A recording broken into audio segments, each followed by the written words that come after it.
묵상하는 제목입니다. 성탄절이 되면은 사람들은 종종 이런 질문들을 합니다. 도대체 예수님은 정확히 몇 월 며칠에 태어나셨냐, 이걸 가지고 얘기들을 많이 합니다. 그런데 성경은 날짜보다도 왜 오셨는가, 또 성탄절에 무슨 일이 일어났는가에 초점을 맞추고 있죠. 부모가 아이를 잃어버렸다고 한번 가정을 해봅시다. 그 아이가 언제 태어났는지를 기억하는 것이 중요합니까? 아니면은 다시 부모의 품으로 돌아오는 것이 중요하겠습니까? 아이가 부모의 품에 안기는 순간 출생 시간이 아니라 회복의 사건이 기쁨이 될 줄로 믿습니다.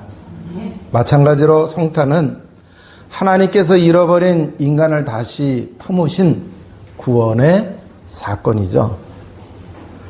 요한복음 1장 1절에서 3절에 보게 되면은 태초에 말씀이 계시니라, 이 말씀이 하나님과 함께 계셨으니 이 말씀은 곧 하나님이시니라. 그가 태초에 말씀과 함께 계셨고 만물이 그로 말미암아 지은 바 되었으니 지은 것이 하나도 그가 없이는 된 것이 없느니라 그랬어요. 그래서 성경은 분명히 성삼위 하나님께서 천지 만물을 창조하셨다고 말씀을 하시고 있습니다.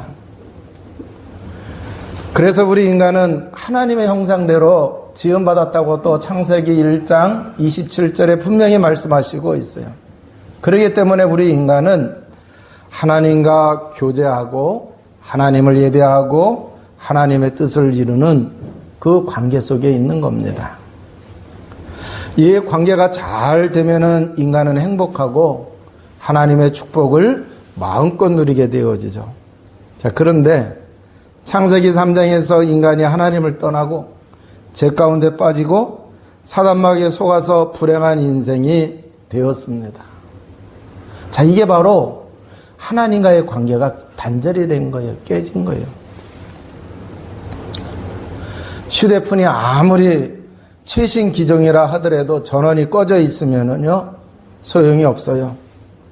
배터리가 다 되면은 카메라의 역할도 할 수 없고, 또 인터넷 역할도 할 수도 없고, 사랑하는 사람하고 통화도 할 수가 없습니다. 인간도 마찬가지입니다. 하나님과의 관계가 끊어지면 겉으로는 멀쩡해 보이지만 영적으로는 전원이 꺼진 상태다라고 하는 얘기예요. 자, 그래서 4절에 보면 그 안에 생명이 있었으니 이 생명은 사람들의 빛이니라 그랬어요. 그래서 우리에게 생명을 주시기 위하여 누가 오셨어요? 예수 그리스도가 오셨습니다. 자, 우리에게 생명을 주시기 위하여 빛으로 오셨다고 이렇게 말씀을 하시고 있어요. 죄로 인해서 영적으로 죽어있던 인류에게 예수 그리스도는 생명의 빛으로 오셨습니다. 할렐루야. 이게 중요한 거예요. 자, 그리고 9절에 보게 되면은 참 빛고 세상에 와서 각 사람에게 비추는 빛이 있었나니 그랬어요. 이 빛은 모든 사람에게 비추는 참 빛이다 라고 하는 얘기예요. 모든 사람에게. 여러분들 그 동굴에 들어가 본 사람은 좀 알 거예요. 불빛이 하나도 없으면 한 발짝도 움직일 수가 없어요. 눈을 아무리 크게 뜨고 그래도 보여요, 안 보여요? 동굴 속에서는 아무것도 안 보여요. 그런데 작은 손정든 하나만 켜져도 길이 보이고 방향이 보이고 살 길이 열리잖아요. 그와 같이 예수 그리스도는 어둠 속에 인생에 비추신 하나님의 빛이다 라고 하는 얘기예요. 그래서 인생에 비추시고 있는 그 하나님의 빛이신 그 예수 그리스도 이 빛 속에 들어오면은요, 생명을 얻게 되어진다 라고 하는 얘기예요. 생명을 얻는 거예요. 그러면은 이 생물학적인 생명을 얘기하는 거냐? 그 이전에 하나님이 우리와 함께 하시는 그 생명인 줄로 믿습니다. 자, 그래서 요한복음 3장 16절에는 하나님이 세상을 이처럼 사랑하사 독생자를 주셨으니 이는 그를 믿는 자마다 멸망치 않고 영생을 얻게 하려 하심이라. 이 영생은요, 오래 사는 게 아니라 하나님과 함께하는 그 상태가 영생이라고 하는 얘기예요. 그래서 하나님과 이 세상에 있을 때 함께하는 사람은 이 세상을 떠나서도 하나님과 함께하는 줄로 믿습니다. 그래서 그 사람이 어디 가는 거예요? 하나님이 계신 천국에 가게 되는 거죠. 자, 그래서 하나님이 여기 14절에 보면은요, 말씀이 육신이 되어 우리 가운데 거하심에 우리가 그의 영광을 보니 아버지의 독생자의 영광이요 은혜와 진리가 충만하더라 그랬어요. 자, 1절에 보면은 하나님이 말씀으로 계셨는데 그 말씀이신 하나님이 육신이 되어 사람의 몸을 입고 이 세상에 오셨다고 말씀을 하고 있어요. 자, 그래서 예수 그리스도는 성삼위 하나님이신데 그러면 예수 그리스도는 왜 사람의 몸을 입고 오셨느냐라고 하는 얘기예요. 왜 사람의 몸을 입고 오셨느냐. 그 사람의 몸을 입고 오신 그 예수님을 세례 요한이 보더니 요한복음 1장 29절에 뭐라고 얘기합니까? 보라, 세상 죄를 지고 가는 하나님의 어린 양이로다 그랬어요. 이 얘기는 뭐냐? 우리를 구원하기 위하여 대성물로 오셨다라고 하는 얘기예요. 그래서 죄의 문제를 해결하기 위해 희생제물로 오신 것을 말씀하시고 있어요. 그래서 예수님도 친히 마가복음 10장 45절에 섬기러 오셨다고 얘기하고 있어요. 내가 섬김을 받으러 온 것이 아니라 도리어 섬기러 왔다 그랬습니다. 그 얘기는 뭐냐?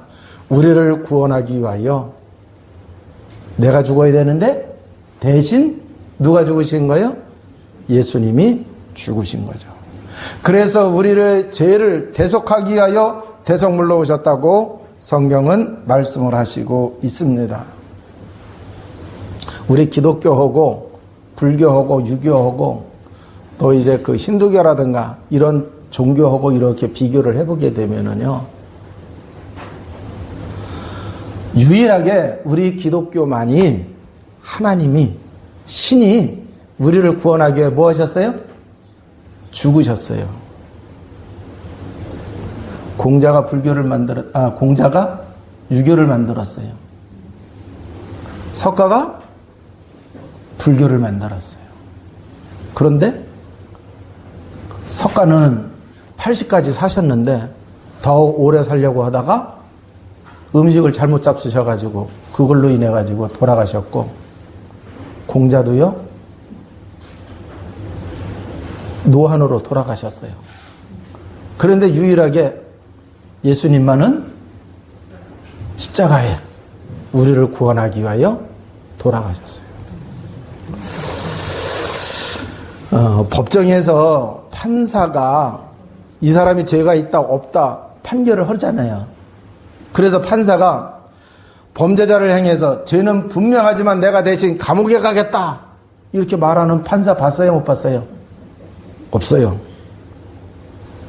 그러나 예수 그리스도는 죄 없으신 하나님이신데 죄인인 우리를 대신해서 십자가에 달리셨습니다. 그래서 이것이 기독교가 다른 종교와 근본적으로 다른 이유가 되어지죠. 자, 그래서 예수님이 십자가에서 죽으실 때 뭐라 그랬어요? 다 이루었다 이렇게 말씀을 하셨어요. 어떤 사람은 예수님의 십자가의 죽으심은 실패라고 얘기합니다. 그러나 실패가 아닙니다. 완성입니다. 예수님은 십자가에서 우리가 해결할 수 없는 하나님 떠난 문제, 죄 문제, 사단의 문제를 완벽하게 해결해 놓아 주셨습니다.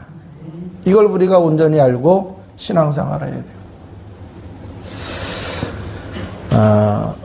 이제 그 부채를 졌으면은요, 그 부채를 다 청산하잖아요. 그러면은 뭐라고 도장이 딱 찍힐까요? 완납. 그죠? 완납했다고 도장이 딱 찍힙니다. 자, 예수님이 십자가에서 우리의 죄의 영수증에 완납이라고 딱 찍으신 거나 다름이 없다라고 하는 얘기예요. 더 이상 추가 비용이 없어요. 예수 그리스도께서 우리를 구원하기 위하여 다 완납하셨다라고 하는 얘기예요. 우리는요, 은혜로 구원받은 거예요. 그러니까 구원받은 하나님의 자녀는 하나님의 은혜를 누리는 신앙생활, 하나님의 은혜를 누리는 삶을 살아가야지, 그 은혜를 벗어나고 아유 그래도 그렇지 양심이 있으면 사람이 양심껏 살아야지 하면서 자기가 뭘 하려고 하면은 될까요? 안 될까요? 아니 자기가 뭐를 해서 될 것 같으면 굳이 예수님이 거기에 돌아가실 필요가 없지. 근데 이제 사람들이 미련하게 사는 거예요. 그래도 그렇지 양심이 있으면 그렇게 살면 안 돼. 그래서 자기가 뭐를 좀 열심히 해야 구원받는 줄로 알고서 그렇게 해요. 우리의 노력으로는 절대 될 수가 없어요. 하나님의 은혜로만 되어지는 거예요. 그래서 예수님이 생명을 주시기 위하여 오셨고 십자가에서 그것을 완성하셨기 때문에 구원의 은혜를 누리는 주의 백성 되시기를 주님의 이름으로 축원을 드립니다. 자, 그러면은 이제 우리는 어떻게 살아가야 되느냐라고 하는 얘기예요. 예수 믿는 사람에게는 하나님의 자녀가 되는 권세가 주어졌어요? 안 주어졌어요? 자, 그래서 하나님의 자녀가 됐다는 증거로 성령께서 함께 하십니다. 할렐루야. 그래서 성령이 함께 하시는 삶을 사는 사람은 반드시 승리한다라고 하는 얘기예요. 그래서 예수님께서도 친히 말씀하셨어요. 너희가 세상에서 환난을 당할 수는 있다. 그러나 담대하라. 왜요? 내가 세상을 이기었노라 그랬어요. 그래서 세상을 이기신 그 비밀을 성령께서 뭐 하시느냐? 성취시켜 나가시는 거예요. 그래서 우리가 예수 그리스도 믿는 사람에게 성령이 함께 하시고 있기 때문에 그 성령과 동행하는 삶을 우리가 살아가는 주의 백성이 되어야 될 줄로 믿습니다. 자, 그러면은 이 성령은 그리스도의 영이요 하나님의 영이라고 그래요. 진리의 영이에요. 그래서 그리스도가 십자가에서 무슨 일을 이루어 놓으셨는지를 우리가 올바로 알아야 그걸 제대로 누려요, 못 누려요?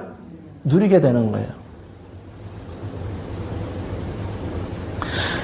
성령은 하나님의 영이시라고 그랬어요. 그래서 구약에서부터 하나님께서 말씀하신 그 말씀을 우리가 언약으로 붙잡게 되면은요, 성령께서는요, 그것을 이룰 수 있도록 역사하실까요, 안 하실까요? 역사하세요. 능력으로 역사하세요. 그래서 아브라함이 하나님을 믿었던 그 믿음을 우리가 소유하게 되어지면은 우리도 아브라함과 같이 구원받는 역사가 일어나요, 안 일어나요? 일어나요. 또 이제 그 예수님께서 주신 그 말씀을 우리가 붙잡고 우리가 살아갈 때 성령께서 그 말씀을 이루도록 역사하실까요, 안 하실까요? 하세요. 그래서 우리는 성령과 함께하는 삶을 살아가야 되는데 예수 그리스도는 빛으로 오셨다고 말씀하셨기 때문에 이제 우리는 이 세상 속에서 빛의 삶을 살아야 된다라고 하는 얘기예요. 그 빛의 삶을 사는 거 두려워하지 마시기 바랍니다. 어린아이가 밤길을 혼자 갈 때에는 무서워요. 그러지만 아버지의 손을 잡으면은 어두움이 있어도 두렵지 않죠. 성령은 우리 인생의 밤길을 함께 걸으시는 하나님의 손입니다. 하나님의 능력이십니다. 할렐루야. 그거 예수 그리스도 믿는 사람에게는 이러한 하나님의 은혜와 축복이 넘쳐나는 거예요. 자, 그럼 이제 어떻게 살아야 되느냐? 빛으로 오신 예수 그리스도를 영접하는 하나님의 자녀된 여러분은 빛의 자녀로 살아야 된다라고 하는 얘기예요. 그래서 예수님도 너희는 세상의 빛이요 이렇게 말씀하셨어요. 그 빛을 비추는 삶을 살아가야 돼요. 어둠은 어디서 시작이 되어졌느냐? 흑암은 어디서 시작이 되어졌느냐? 죄에서 시작이 되어졌죠. 자, 그렇다고 하면은 죄는 원죄와 자범죄와 조상의 죄가 있어요. 이 죄의 문제로 세상은 여전히 어두워요, 안 어두워요? 어두워요. 그러나 빛의 자녀는 복음 안에서 이미 해결받은 존재다라고 하는 얘기예요. 그렇기 때문에 우리와 함께 하시는 빛 대신 예수 그리스도를 우리가 뭐만 하면 되는 거예요? 비춰지게만 하면 되는 거예요. 근데 이미 우리와 함께 하시고 있기 때문에 빛이 되실까요? 안 되실까요? 빛이 되세요. 자,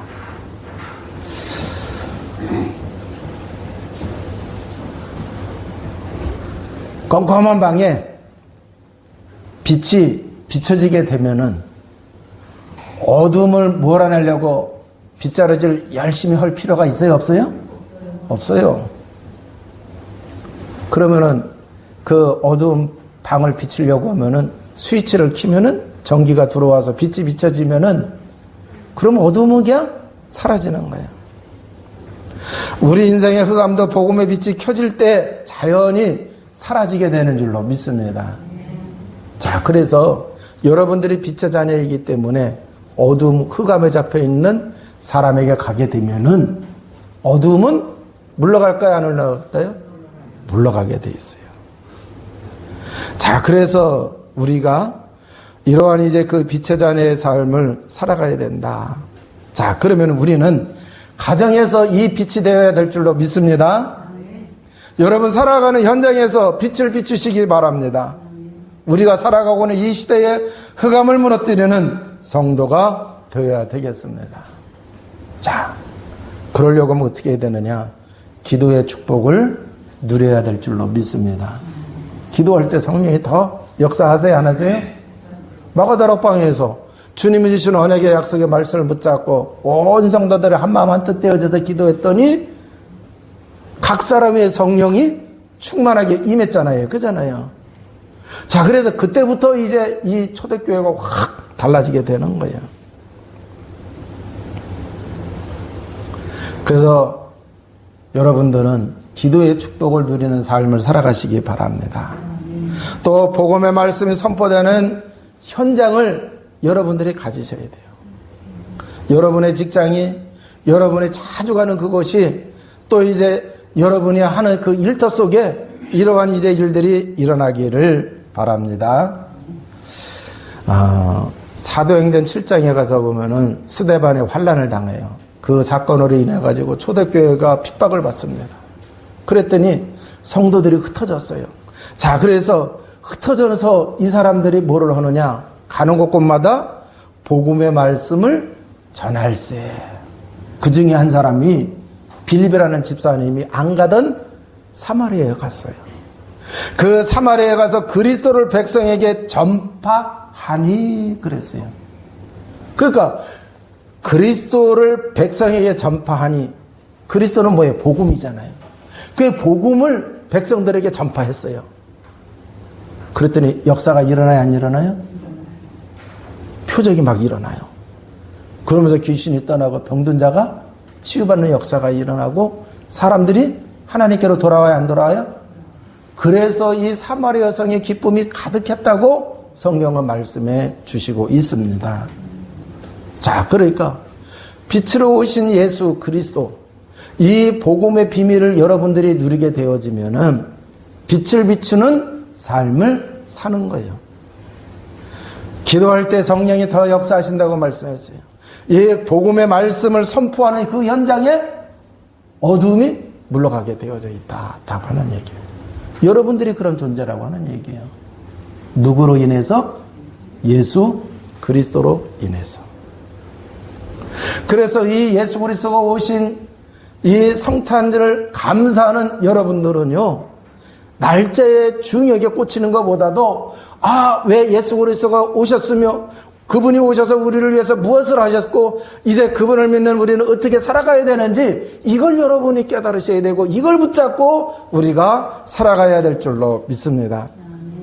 그래서 성탄은 장식이 아니라 구원인 줄로 믿습니다. 기념일이 아니라 생명의 사건이다 라고 하는 얘기예요.